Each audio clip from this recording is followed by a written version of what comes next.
is just a week since the European Super League was first announced, and it's just under a week since it all collapsed. Two of the clubs who originally signed up, Manchester City and Spurs, of course, faced off in the Carabao Cup final at Wembley Stadium yesterday. And wasn't it odd? It was a bit odd. To see fans I know. back in the stadium. I know. I can't get my head around it, and you think, well, apparently it is safe. It is safe. They were quite close to each other, you know. Some of the stands didn't seem as socially distanced as others. But apparently it is safe. Fans returning to games. There is also, of course, possibility of a breakaway league still, an imminent government review. It's been a tricky week for the sport. So what does the future hold?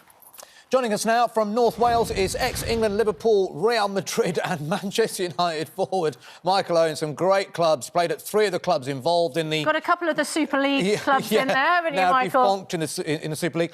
But you're quite clear that this isn't necessarily the end of it. It sort of came and went very quickly within just a few days, but you think there is more to come and there's a bit of an aftermath here. Well, I certainly do. I think that's the case with teams around Europe, not necessarily British clubs. I think we've already heard the Real Madrid president, Florentino Perez, state that this is only a minor blip in the road, that it's going to restart and something's going to happen in the future. So I think, teams like that have been heavily under pressure in terms of finance for many years, and I fear and I think that it's finance that has driven this. I think a lot of the English clubs have almost been like sheep. They've followed the lead of these greedy clubs, and I fear that it's only something that's just been put on hold, and we still need to do something about the actual principle of stopping this altogether. Michael, one of the reasons given that this collapsed was the disconnect between those owners and the fans of the clubs. I mean, we saw the demonstrations. Now the government has launched this fan-led review of football. Can you see a point where fans run football clubs here in England?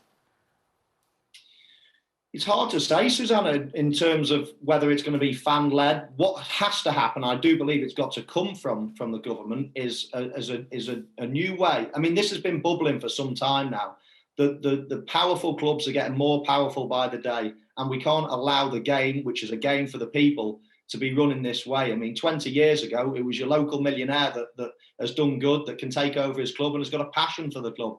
Nowadays, you need to be a billionaire to look after or to own these clubs, and all of a sudden it's just business. I mean, half of these owners that own the big clubs that we have here in the UK, they wouldn't even know what football was 20 years ago, let alone owning a club. So it's purely a business decision, and we've got to remember that football is a fans game. It would be nothing without the fans, and we have to keep that in mind when any business decision regarding football. It's not like a normal business. But Michael, the only way to guarantee that then is fan ownership, then, isn't it? That's the only. I can't see any other way around it. Either the fans have got to own a percentage of the club, no matter who comes in and who leaves, in terms of who brings the money in. We've got to put ownership on the fans. There's no other solution. I can't think of another one.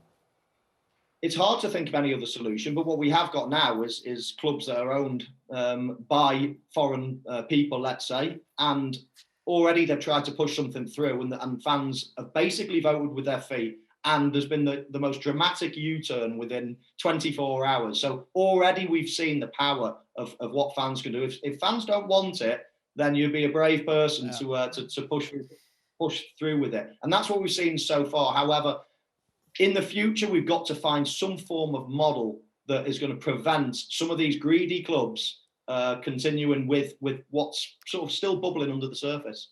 Michael, people say if only there was such a massive revolt against the kind of online abuse that footballers, particularly black footballers, experience in the game. And we now know there's going to be a social media boycott from 3 p.m. on Friday until Monday. That's a boycott by players and clubs. But is that enough?